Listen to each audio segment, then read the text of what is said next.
Okay, so welcome everybody to this research seminar at the Institute for Future Studies. My name is Gustav Renjes, and I'm the director of the Institute. And today I'm very, very happy to have Jim Fishkin here to give a talk about Is Deliberation an Antidote to Extreme Partisan Polarization? Reflections on America in One Room. And I'm extra happy because this talk, maybe not exactly the same talk, but Jim was going to give a talk here about a year ago. But of course, it was something that happened, some kind of pandemic that put a stop to that. So Jim, of course, he holds a chair in international communication at Stanford University. And he's a professor of communication, of political science, and director of the Center for Deliberative Democracy. And he, a little while back, he did a PhD in political science at Yale, and also a PhD in philosophy at Cambridge. And he has written a lot of books about, of course, democracy and deliberations, such as Democracy When the People Are Thinking from Oxford 2018, When the People Speak, Oxford 2009, and Deliberation Day, Yale 2004 with Bruce Ackerman, and Democracy and Deliberation, Yale 1991. And known for a lot of things, but of course, especially for being this trailblazer for deliberative polling, this kind of practice of public consultation where you use random samples, and we'll hear more about this today. And he has done it in, I think, 28 countries, or even more now, perhaps, done this deliberative polling.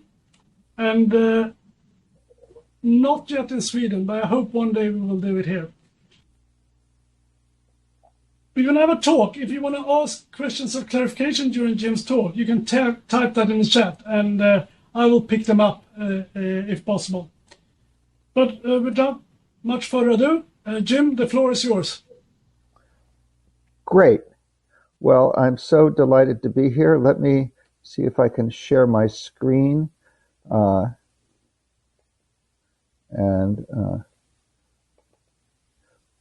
So I'm going to talk about a particular case, but I want to also set the context both before this case and after. And it's a great pleasure to finally be able to visit, at least virtually, Gustav and his important institute there in Sweden. We've been talking about this for a long time. And I hope to be there in person at some point. Now, so the title of my talk is the same title. I'm speaking from a paper which was just accepted yesterday by the American Political Science Review, and so it is forthcoming. So the paper is online, but it has this particular experiment was rather remarkable in its implications, and so that's what I'm going to first explain. The treatment, explain deliberative polling and its rationale, and then we'll go into some of the results which we try to explain in this paper, which is forthcoming. And I'm focusing on polarization, but let me first say that the point of deliberative polling is not to moderate, it's not to have any particular effect on public opinion. It's rather to allow people to come to their own considered judgments and then to aggregate. The idea is, what would the people think under good conditions for thinking about it? Now, before I get into details, you might say, why is that important? My thought is that democracy is meant to have some connection between the will of the people and what is actually done. But everybody's trying to manipulate the public will. Everybody's trying to propagandize, to spread, indeed, misinformation, disinformation, or one-sided argumentation to political advantage, either for policy results or for electoral results. And so the public, a lot of the public is inattentive, but those who are attentive are very likely only getting one side of the view because they're in their own filter bubbles. They have their own news sources. It's all a rather sad development in light of the aspirations in liberal democracy for people thinking for themselves in the public sphere. You know, John Stuart Mill thought that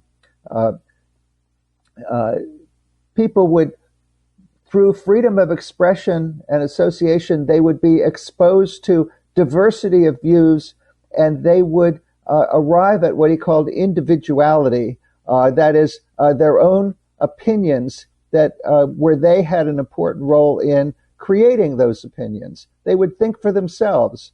But if everybody is in their own filter bubbles, we never hear the corrections to misinformation. We never hear the other side of the argument. And we use our liberty to choose sameness, to consort with people who are like us, to consult news sources that we already like. And so the whole process of thoughtful and I would say deliberative discussion breaks down. Now, the aspiration for deliberation began with policy elites and representatives, but they hardly deliberate because of party whips and party discipline. And so they don't have the opportunities to deliberate because they're concerned with the next election and their base and their supporters. So the elites have difficulty deliberating on the merits, and the public is either inattentive or often manipulated. So hence, deliberative polling is an effort to get the views of the public on an issue or set of issues within a microcosm, a representative microcosm. So it's very important that you get a good random sample, stratified random sample of the population, and they deliberate in small groups, and they bring questions to plenary sessions. And in those plenary sessions, they get competing answers from different points of view. And then at the end of the process, they fill out the same questionnaire as at the beginning, which is at on first contact. And we see the changes of opinion. And where possible, we have control groups. So I'm going to zip through a lot of slides. But here are some of the problems with public opinion as you find it. Obviously, there's rational ignorance. That is, if I have one vote in millions, why should I pay a lot of attention to the complexities of public policy? Phantom opinions is my term for what Converse years ago called non-attitudes. That is, people often don't have an opinion, but if you ask them, they don't like to say they don't know, so they will almost randomly choose something and create an opinion on the spot. But this was dramatized, of course, by George Bishop's famous study of the Public Affairs Act of 1975, which the public offered answers to, but there was no Public Affairs Act of 1975. It was fictional, which then the Washington Post celebrated the 20th non-anniversary of the non-existent Public Affairs Act of 1975 by asking people what they thought of the repeal. And half of the sample was told that the Democrats wanted to repeal it and half that the Republicans wanted to repeal it. And they got quite different answers as to whether it should be repealed without it being, without it existing in the first place. Selectivity of sources is the problem that I mentioned already. We select our sources, we select our interlocutors, and we very often exercise our liberty to avoid contrary opinion. So the deliberative poll we prepare balanced information that's been vetted by an advisory committee that has the best arguments for and against, that we can identify evidence-based arguments about an issue. We have small group deliberation that is moderated and questions to experts. And I'm going to come back to the fact that we now have two modes of moderation. We train human moderators, and we recently did a project in a couple of projects in Britain with human moderators on Zoom. We find that doing this online cuts the cost, but some of the drama of the and last weekend we did a project with human moderators in Norway at Bergen, which the University of Bergen and Sveinung Arnesen, our collaborator there, organized about local issues, and he's going to do national ones with another grant. But we also have an automated moderator, which I'll show you, because we found that because we have intentions of scaling the deliberations, and in Chile recently we did an online project with our automated moderator with 450 randomly selected citizens from the university, selected by the University of Chile, and sponsored by CNN and by the Senate in Chile on the reform of the pension system and the healthcare system. This was a really big deal, and the changes of opinion were just as dramatic with the automated moderator and with the and it being online, where in the small groups everybody could see each other and they bonded just as they do face to face. So we think the online process is very practical. It's much better for the news media to have a face-to-face project which they can film and broadcast excerpts of. But the online project is a viable way both to get deliberative opinion and to spread the merits, the benefits of deliberation to a broader public. I'll come back to this scaling aspiration that we have, which is why we developed the automated moderator. Anyway, I'm jumping ahead of myself, but this is the idea. And some of the projects where we can afford them have control groups, so they are controlled field experiments, which show what the public would think under good conditions. And very often what they would think is different from what they do think. So we have to talk about why you would want to do that.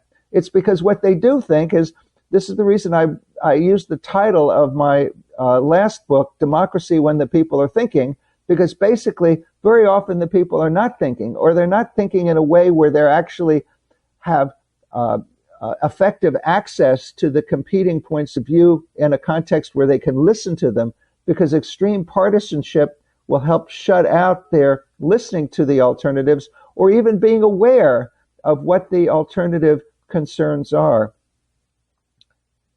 Now, we've done these deliberative polls now, 112 cases in 32 countries. And you can see that this list includes Latin America, includes Eastern Europe, Bulgaria, Poland. It includes Scandinavia, Denmark. Kasper Müller Hansen at the University of Copenhagen has led 7 national deliberative polls. We worked with him intensively on the first one, sponsored by the Parliament, on selected topics. Kasper is coming to spend a year at my center this coming year. As I said, we just recently did, this list doesn't include Norway, which was last weekend. It does include Morocco, which we just did with a Zoom-based project, or a hybrid combination, partly on Zoom and partly in face-to-face small groups, because the small groups were allowed to meet if the numbers were limited.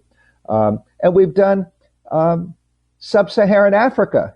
As you see on the list, Ghana, Uganda, Senegal, Tanzania, and we've done a number of projects in Asia.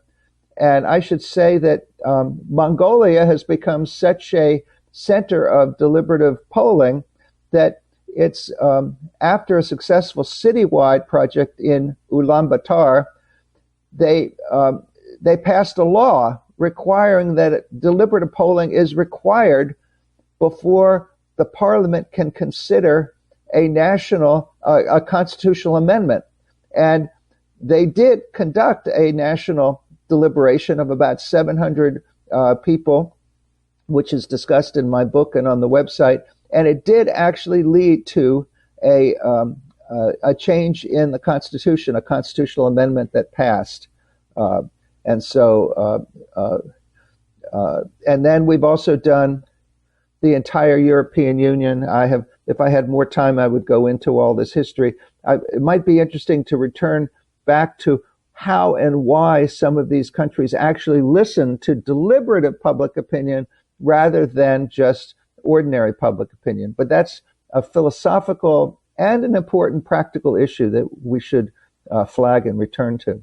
But in any case, when we did this project, America in One Room, this was a face-to-face project last September 2019. And the New York Times did us the favor of actually publishing the pictures of all the participants in a special supplement and online and in the newspaper, and said, this is what America actually looks like. And NORC at the University of Chicago, which is one of the most distinguished survey research partners in the world, was our collaborator on this and on some future plan projects. And they recruited the participants and the control group, the pre-post control group. And they made every effort to help people who, a lot of the people had never been on an airplane, or they did not, they needed childcare or help for the handicapped or whatever it was that they needed, we provided. Now, we actually had, I'm going to turn to the issue of polarization, because we did not do this in order to explore polarization. We did this project in order to explore deliberative public opinion on the major issues facing the country on the eve of the presidential primary season. So NORC did a survey about what issues people wanted to see discussed in the coming campaign. And we took those issues, we took 4 of those issue areas and added a 5th, foreign policy, which the public wasn't much interested in, but we thought was important because it was a presidential campaign that was coming up.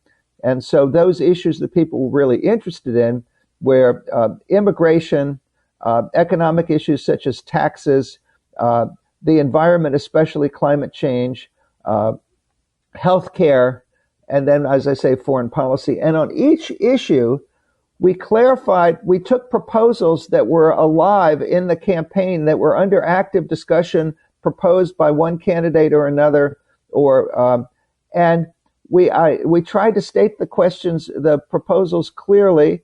We put them in the questionnaire, and we also had arguments pro and con in the briefing materials, and in some cases in the questionnaire as explanatory variables to try to understand the changes of opinion. We also, by the way, have transcripts of all the small group discussions so that we can do automated text analysis of what's actually going on. But just looking at this, and of the 49 policy proposals divided roughly about 10 each for the 5 issue areas, we decided to classify 26 of them as extreme partisan polarization. I mean, some of them were pretty vanilla and unexciting as proposals, but some of them really, really aroused a lot of passions on either side. So the criteria for the extreme partisan issues, where that a majority of the members of each party take positions on opposite sides of the scale, we asked all the questions in the before and after questionnaires on a 0 to 10 scale, 5 in the middle, where 0 is strongly oppose as much as possible, and 10 is strongly support as much as possible. And at least 15% of the members of each party took the most extreme position. They either opposed it or supported it as strongly as possible. So those were the extreme partisan polarization issues. And we're investigating issue-based polarization and affective polarization. You know, one of the problems now is that we not only disagree, but we dislike each other. And this kind of polarization and the extreme partisan polarization. This is an American case, and maybe now we are one of the most extreme cases in the world of this. But this kind of extreme partisan polarization is stalking Europe. It's all over. Everybody I talk to in every country in Europe, and we have collaborators all over Europe, see evidence of this kind of phenomenon. And just think about the coming French presidential election, and you can see what might be on the horizon. And so the research question is deliberation an antidote to either issue-based or affective polarization, or both? And you might expect that there are arguments as to whether it might cross-party discussion might exacerbate polarization, or it might diminish it in either sense. There are literatures that point in either direction. So you might expect more polarization because motivated reasoning that is directional or partisan will produce change in the direction initially preferred.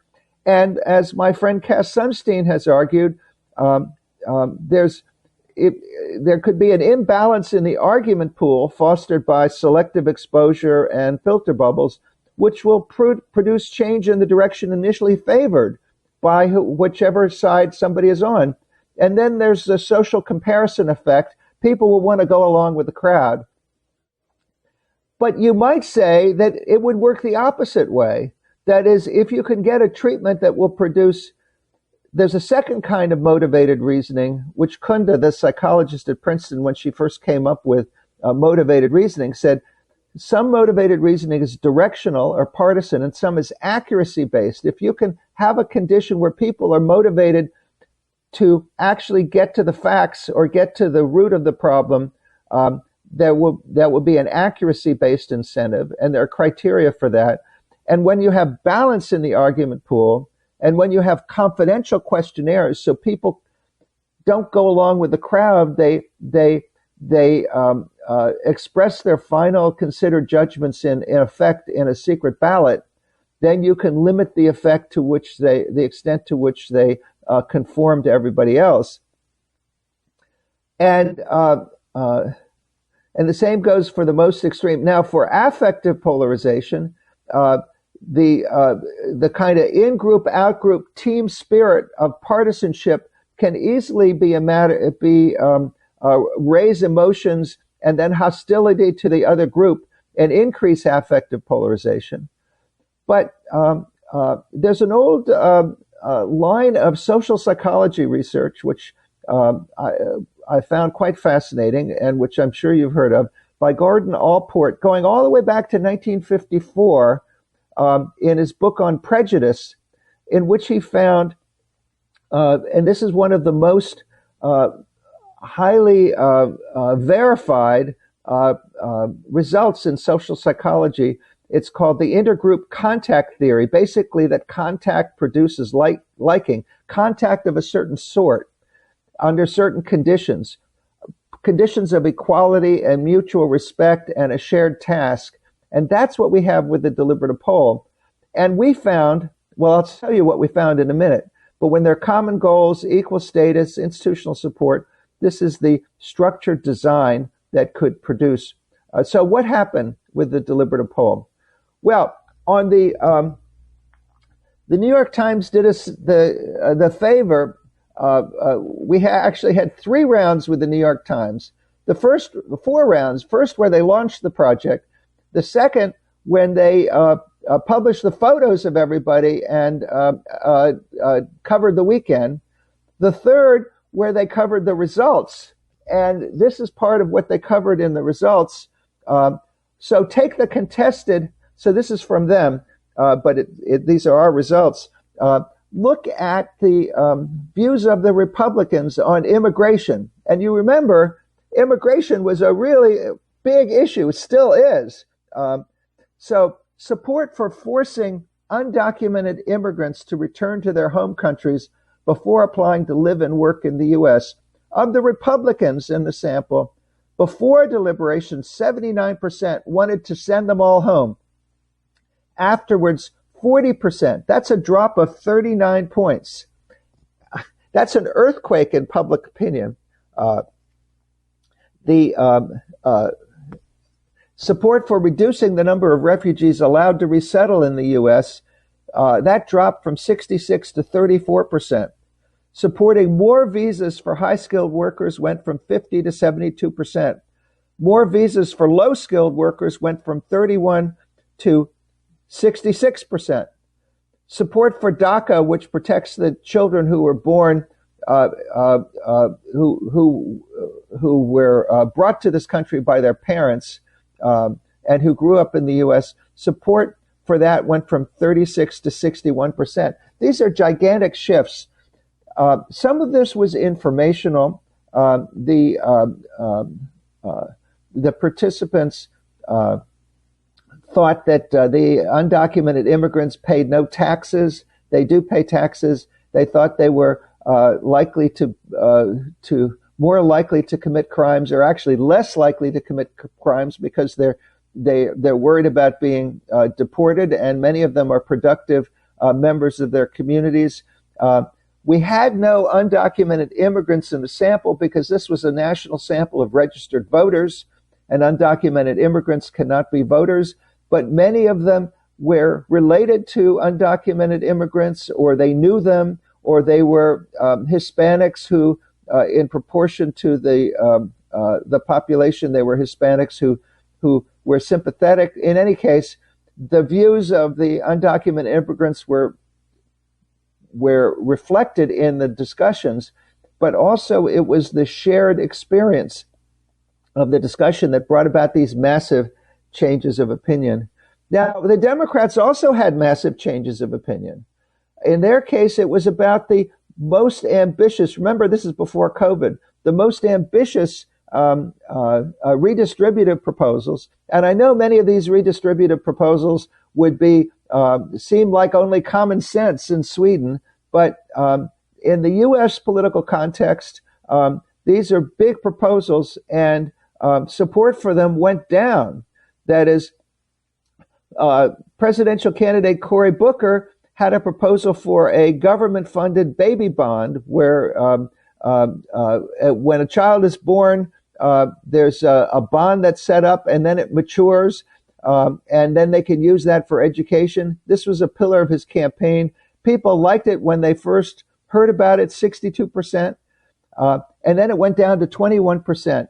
There was opposition to anything that looked like a giveaway. Now, my colleague, Bruce Ackerman, proposed a baby bond, but his baby bond was different from the one from Cory Booker's, because his was one where you had to give it back eventually. You could use it, but you had to pay it back. And that might have fared better, I speculate. But we had the version that was current in the campaign. We had the Cory Booker version, not the Bruce Ackerman version. In any case, the Democrats had big changes. The Republicans had big changes. And you can see that for those taking the most extreme positions, in 26 out of the 26 extreme polarized cases, they moved closer. And in 20 of the cases, they moved significantly closer compared to movements in the control group. That's 20 out of 26 of the items. Affective polarization, you can see that to the right, on the control group, there were no changes in affective polarization is most easily measured by a thermometer rating of your party and the other party. And one line of work looks at the difference between the two. Another line of work just looks at your thermometer rating of the other party. And in either measure, there were big changes of increases of 13 to 15 points in the thermometer ratings of the other party in the treatment group. And in the control group, there was nothing. So this had a big effect. And I've got colleagues who do experiments to try to lessen affective polarization. They're happy if they get 3 or 4 points. Well, we got 15 points. So you can see that this was a very big treatment. Now, you might say, do the results last or not? Well, one thing I want to point out is that there was some movement back in terms of the opinions on the substance. However, our big surprise was when we went back to the people just before the election. You can see on the right the control group. And the control group had the gap between Biden and Trump in terms of their voting intention just about right, about 3 points. So NORC did an excellent job with its control group, and they got, follow-up surveys with everybody in our control group, or not everybody, but most everybody. And in the treatment group, the deliberators, and this is more than a year later. This is more than a year later after the most contentious, dirty campaign anybody can remember. Look at the results. 31% voted for, said they would vote for Trump. 59.5% said they would vote for Biden. That's an extraordinary gap.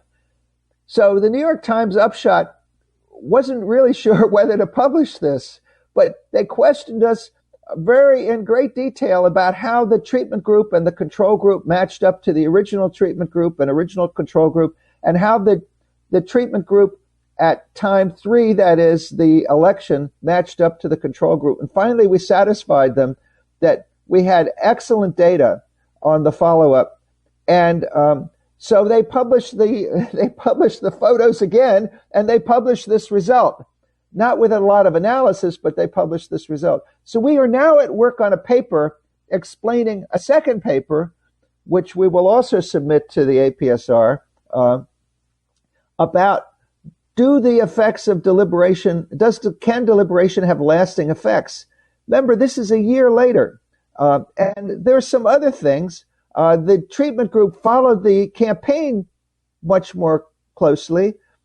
They thought the COVID response of the government, that is the Trump administration, was much worse. That is, look at the 0 to 4 on the left there. Those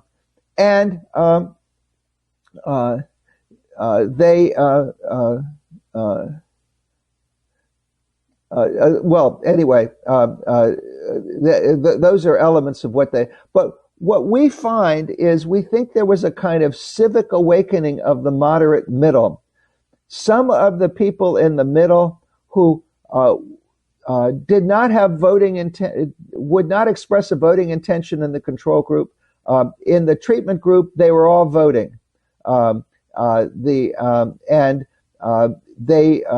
had a much greater sense of political efficacy, much greater sense of awareness in the campaign, and their knowledge went up a year later compared to the end of the weekend in the treatment group and not the control group. Now, I want to raise one more issue, which is if deliberation, whose basic treatment is moderated discussion with diverse others, if that can that be scaled? And as I mentioned, in Chile and in Canada, we recently used an automated moderator for deliberation, and we got very good results.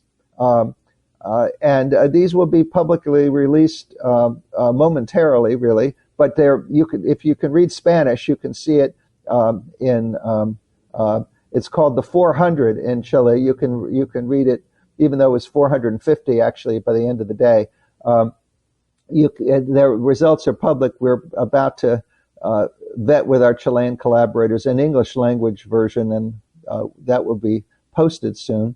But can deliberation be scaled? So we have this technology which was developed with Professor Ashish Goel, who is a computer scientist, professor of management science and engineering at Stanford, and his lab. And this technology controls the speaking queue, works through the agenda.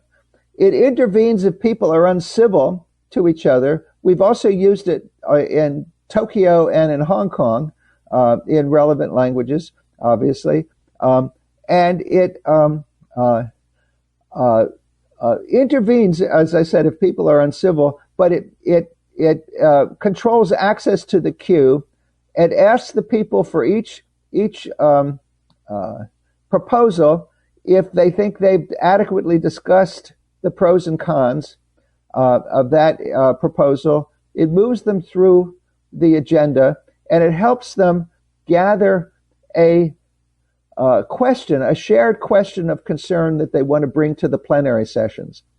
And that process has worked great. So we have plans to scale this to thousands, tens of thousands, eventually millions of people in order to bring mutual respect and civil discussion and probably a lessening of polarization, both substantive and affective, to the broader polity.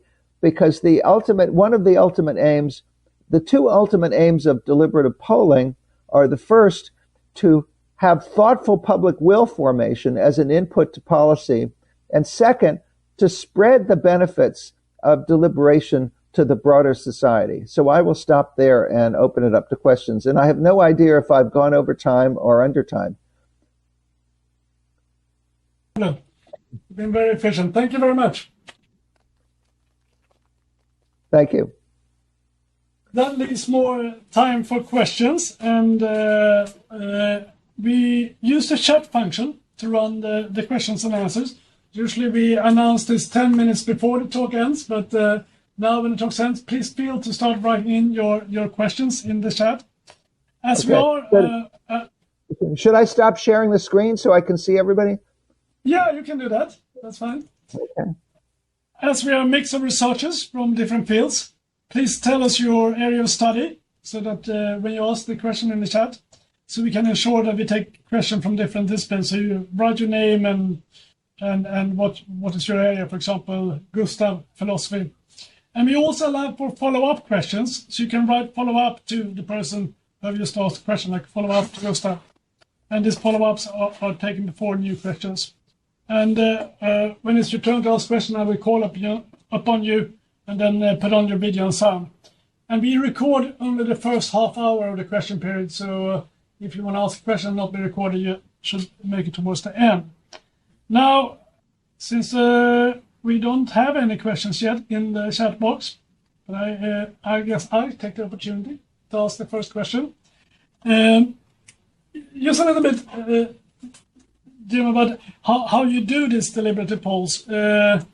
You said that these people who are involved, they get balanced information, and that's something that is done by the people, I guess, working for you. So I wonder if you can tell us a little bit more about that, and if I play the devil's advocate, maybe some people say, well, that gives it kind of a liberal bias, or if you have control of selecting the information that they get, that might be a bias. So the follow-up question that is, why can't you just let people, this group, give them a means to call their own expert witness or something like that? So if you could tell me a bit more about that, that would be interesting. Well, the first thing is, so we set this up with a nonpartisan advisory committee balanced on the issues. So if there's an issue that's being discussed, there are prominent policy advocates on both sides, or maybe three sides, whatever.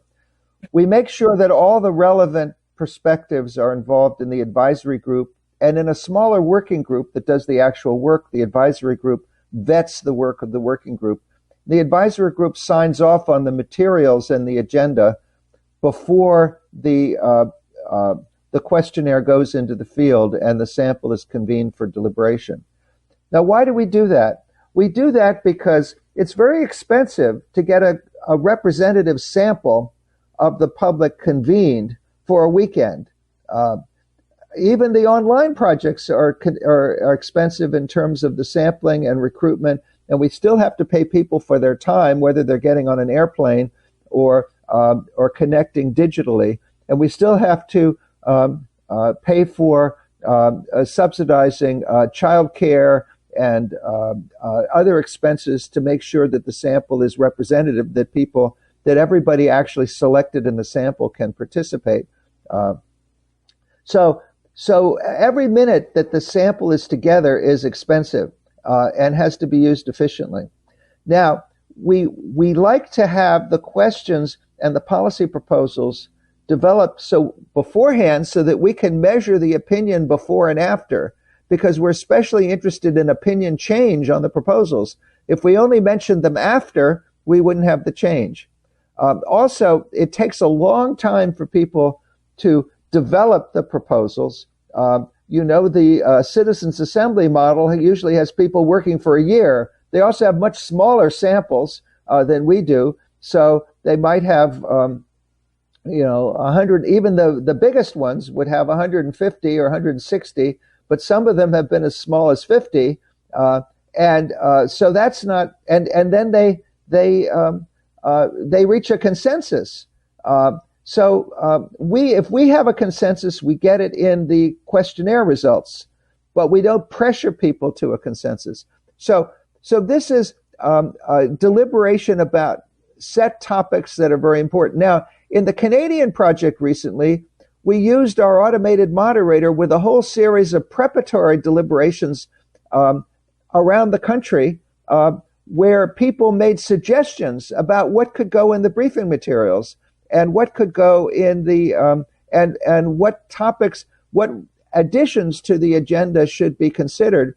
And that was taken on board by the advisory group and the working committee. And some of the really interesting questions came that way. So we had an agenda setting stage. In Iceland, we also had an agenda setting stage, but it was through individual crowdsourcing in preparation for the constitutional revision 2 years ago. This was an attempt to redo the so-called crowdsourced constitution earlier.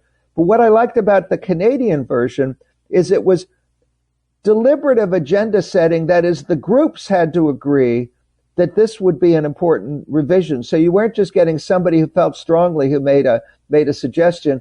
The groups had to agree the diverse groups had to agree that it was worth considering. So we can incorporate, particularly with technology, we can incorporate some agenda setting phases to this. But we need to have, if you look at the agenda of America in One Room, if you look at it on our website and all the coverage that resulted, but all the discussions, both qualitative and quantitative, and you'll see, and the briefing materials and the questionnaire, you'll see it was a tremendous agenda. Everybody said, my colleague, collaborator Larry Diamond said this is going to be impossible for them to get through in the weekend, but it wasn't. They were so engaged for so many hours that they worked through the whole agenda, and you can see from the opinion changes and the reasonableness of the opinion changes in terms of the reasons that were offered, that they deliberated in depth on everything. So that was the best that we can do. So it's the transparency and balance of the advisory group and the working group, and that speak to the balance. So this is not this is set up so that it is what it appears to be, and it's the necessity to have them efficiently working on the proposals on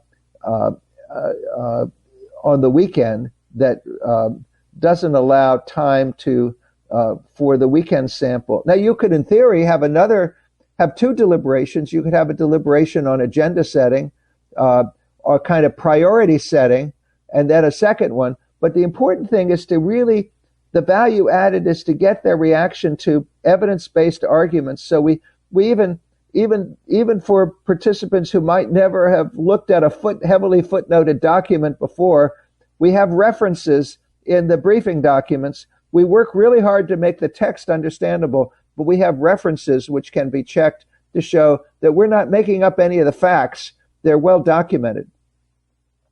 So I guess the main answer to my question is that the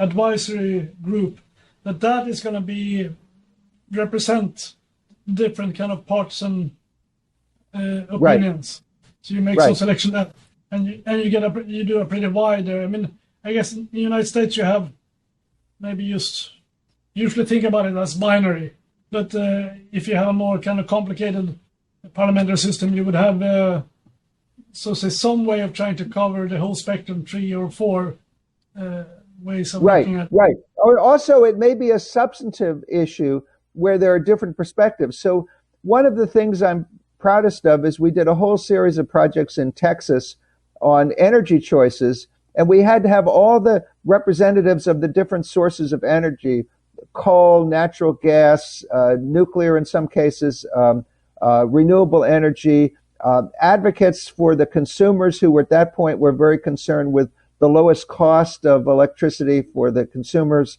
And so this was not a Republican Democratic issue. It was different. It was divided along different kinds of substance, but they all had to have a seat at the table.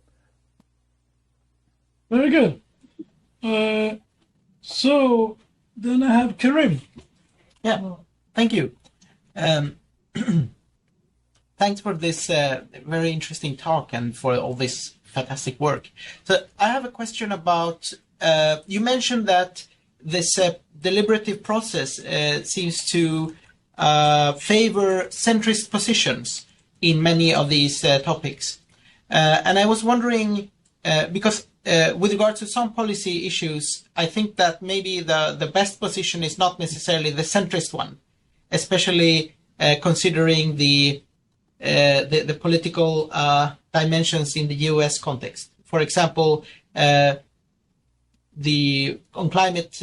climate policy, for example, the policies that I think are the best are quite extreme in an American context. So how do you think this problem can be addressed in with your methods?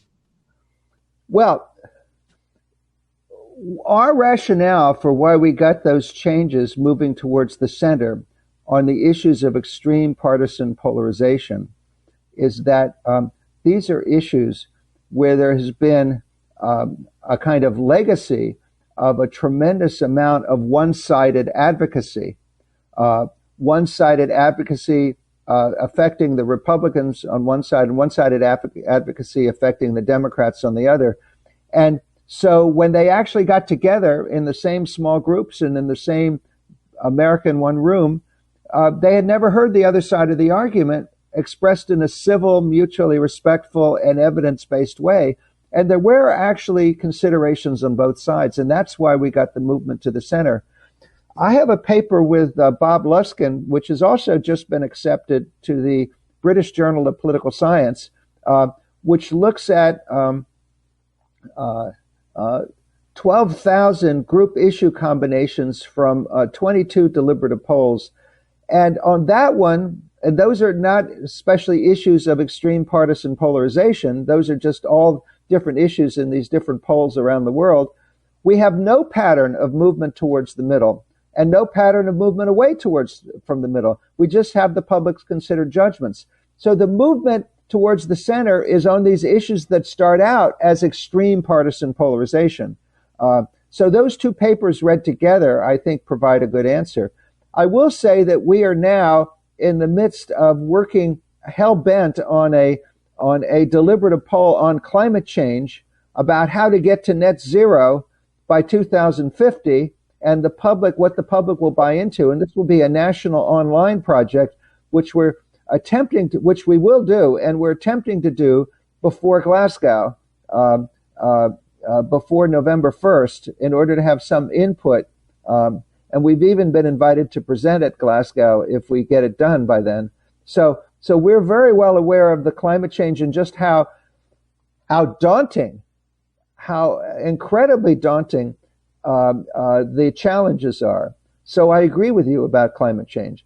And my hope, part of my pitch in getting this together, we've raised most of the money, but not quite all of it. Part of my pitch in getting this together is that we don't want climate change to become an issue of extreme partisan polarization, and it is already to some extent.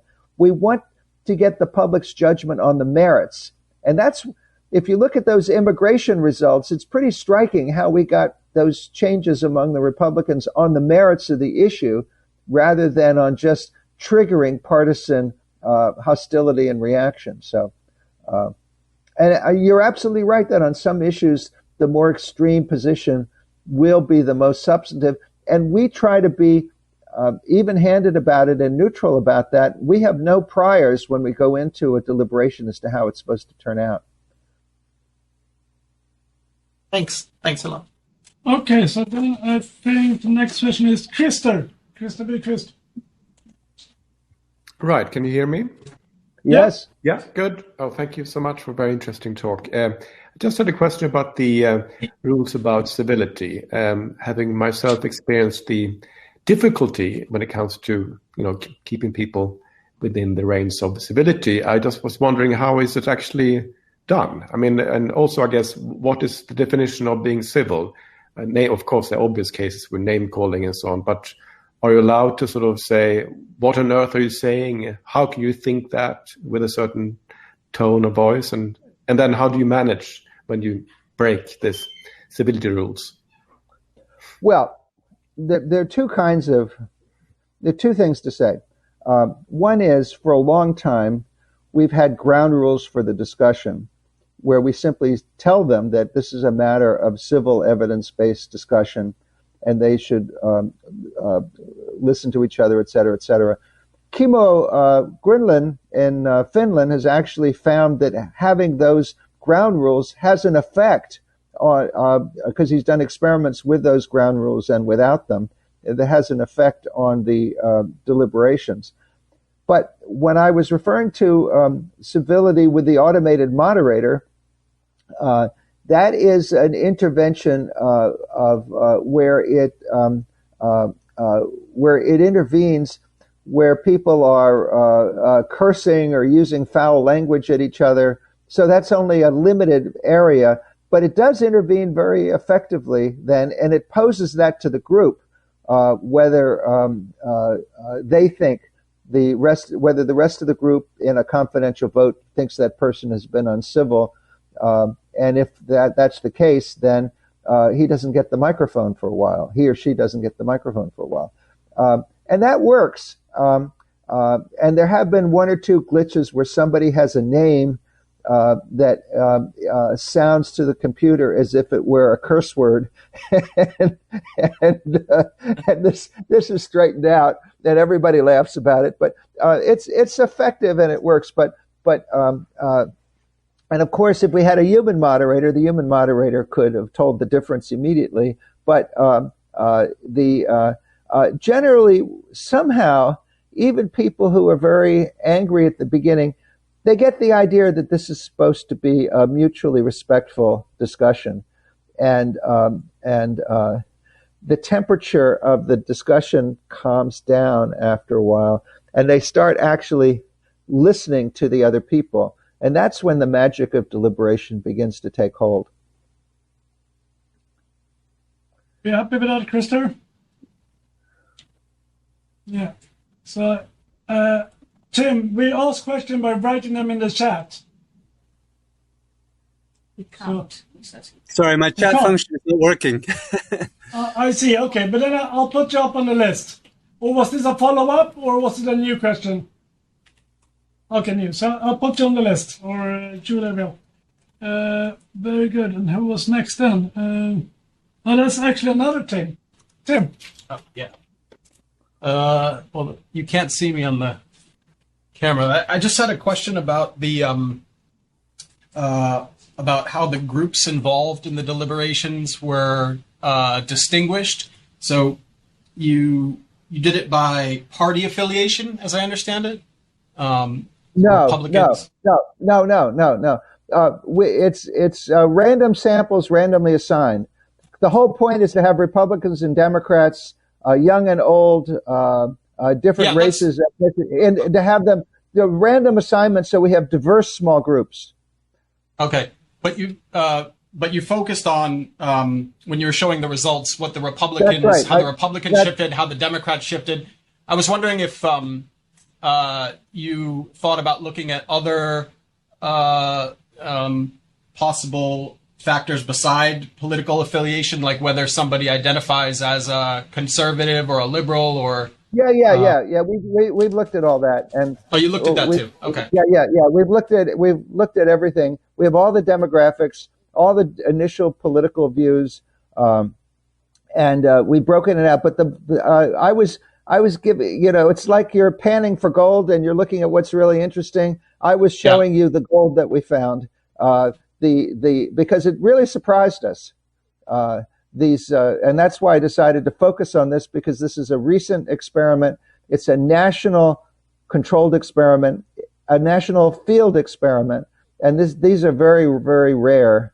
All kinds of, I've got colleagues who do all kinds of extensive technical manipulations because they don't have data like this in order to approximate what it might look like. Well, we have this data, and it speaks very clearly. So that's what.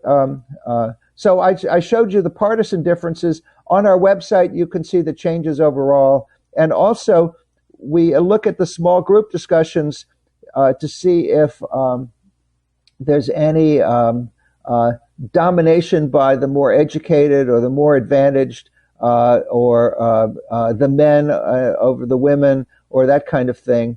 And we don't see that as in other deliberative polls. And my paper with Luskin is in that spirit. But we look at everything.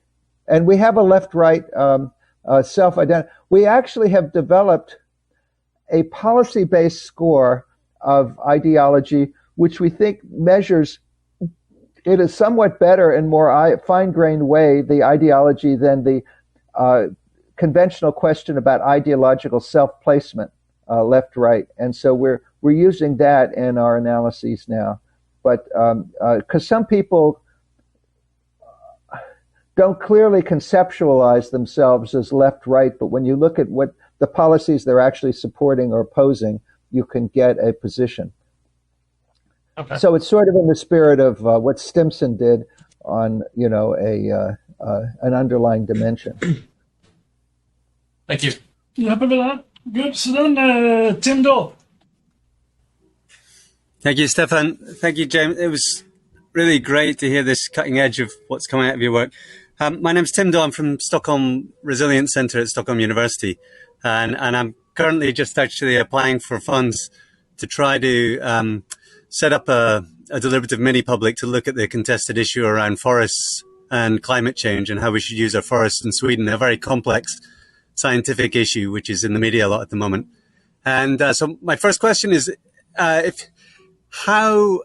people within these deliberative polls deal with issues of uncertainty, scientific uncertainty, and that would be certainly relevant for any discussion around climate change. And then my second question is about the scaling up. I mean, it's so exciting to hear what you have to say about scaling up. But seems to be one of the benefits of within the deliberative polling group, that they have the time to invest and they're facilitated to invest in that deep engagement with the information. And I was reflecting on the French climate assembly result, where there was quite strong proposals that came from that process. But when that moved then into a political arena, those are being watered down because most of the population wasn't in that room. And so they haven't experienced that change. And of course, the elected politicians are still beholden to the uninformed public opinion. So I wanted to ask whether, we can scale up the size of the mini-public so there's more within them, but ultimately, surely the scaling up has to be how that deliberation can echo outside to influence the public opinions in the general population. And I wondered what your thoughts about that was. Well, first, let me say that we've had many cases around the world where the results of a credible deliberative poll have influenced the policy outcome. I mentioned the 8 cases in Texas, which led Texas in 1996. They were last among the 50 states in the amount of wind power. And by 2007, explicitly in reaction to our 8 projects, they surpassed California and became first. And they've been first ever since.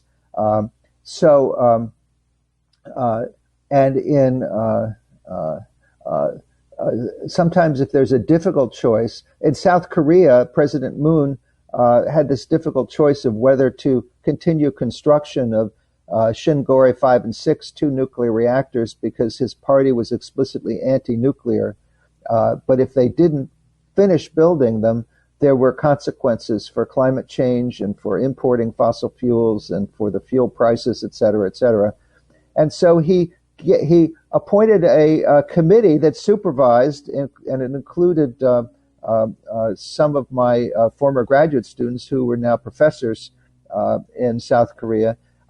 And they did a national deliberative poll, and to everyone's surprise, it said to finish the construction. And that's what he did. So we had a specific result. And then in Mongolia, as I described it, we changed the constitution. And in Japan, there was a big issue about, there was the issue about the government was going to privatize the pension system. And then with my colleagues at Keio University, we did a national deliberative poll and discovered that the support for privatizing the pension system was very soft, and it went from 70% supporting it to 29% supporting it when people deliberated, because people didn't want to take responsibility for investing in the stock market. They didn't want their pensions to be subject to loss in the stock market. They wanted something firm. Instead, they wanted to increase their the consumption tax to make it viable, and that's what the government ended up doing. They followed the logic of what we showed.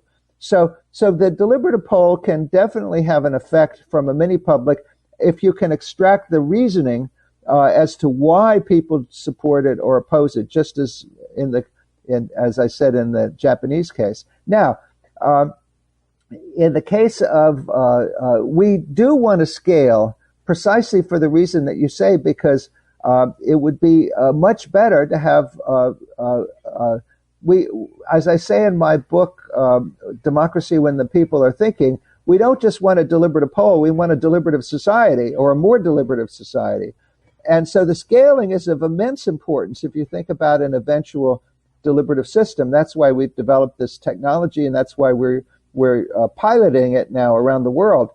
Now, we intend to, depending on how much money we can raise and how this takes off, we intend to use we've got coalitions of civic groups and universities that will try this as schools. But then, in addition, we want to use predictive modeling to invite people to participate from the mass public. And we have a plan with NORC to do that. And we don't want to just lay it completely open to self-selection, because then we might get a lot of QAnon conspirators. But if we get, if we invite people, and then we're thinking of, once somebody participates, we know a lot about them, we allow them to recommend somebody, we may be able to spread this virally. This is the step that I'm not sure about. But we also have been talking to a social media partner who may help us invite large numbers. And so we think we have to, we'll need further investments in our technology and server space and the rest, and to get to millions. But we eventually want to get to millions of people deliberating, but at some length. We found an hour-and-a-half small group, and then a plenary session where the questions get answered, and you can do those collectively, to be enough to really transform opinion. And that's what we're intending to do. And that might seem like a lot in the social media age, but we think a lot of people find it very satisfying to really get to discuss an issue in depth. So we think we could make important steps in transforming opinion. So our model differs from the climate change, from the citizens' assembly model, because we're very concerned not to force a consensus like a jury. We want to protect the opinions from social pressure, and we want to see the before and after deliberate. And we're also very concerned to get a good sample. So, it's very hard to get people to give up a year of their life at this point but you can get a more representative sample if you're asking for a day or 2 days. or a weekend, you can get a much more representative sample. And so that's why we have not only we have larger samples, but we think more representative samples, because we have the data on the people who take the initial questionnaire and who don't accept to come.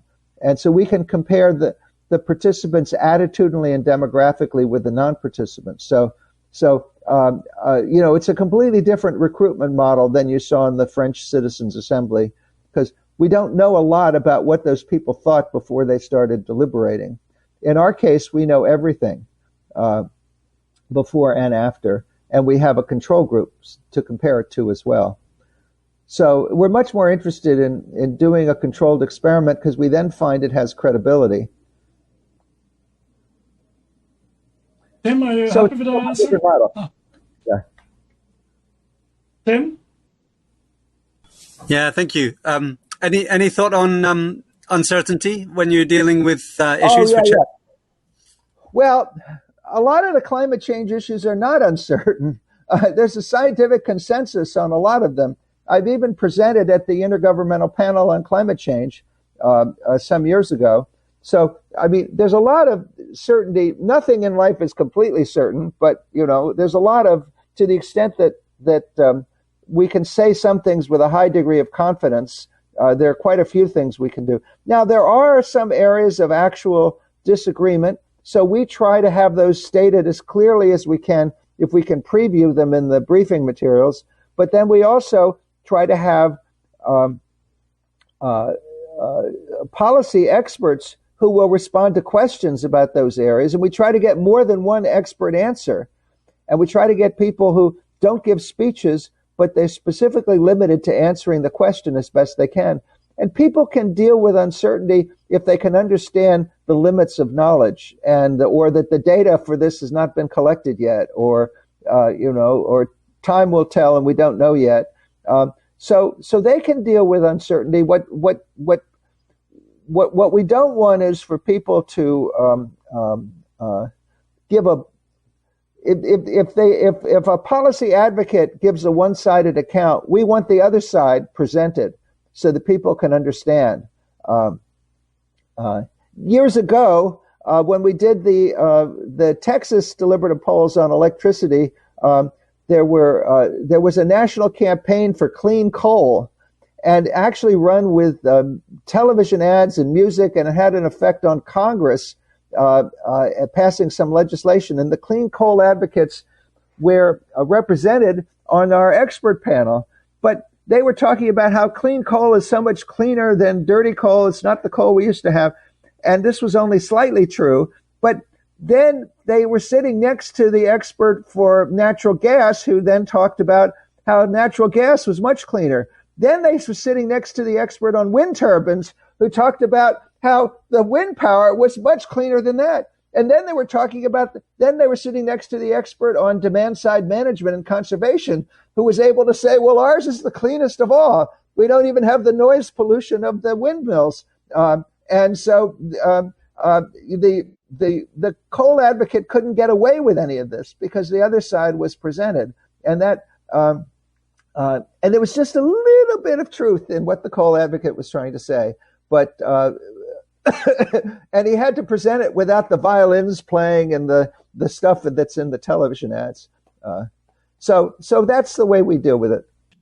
Well, on that note, I'm afraid we are running out of time. So join me and thank Jim for this great seminar. I feel much more deliberatively enlightened by this seminar. So thank you very much. And since this is the last seminar of the term, I have no new seminar to announce. I just welcome you to early September, when there will be more research seminars. And now the so to say organized part of this is over. But if you like, you can hang out on for another 10 minutes if you want to have informal chats with Jim or anyone else. But it won't be monitored. So welcome to do that, to informally ask questions to Jim. Thank you.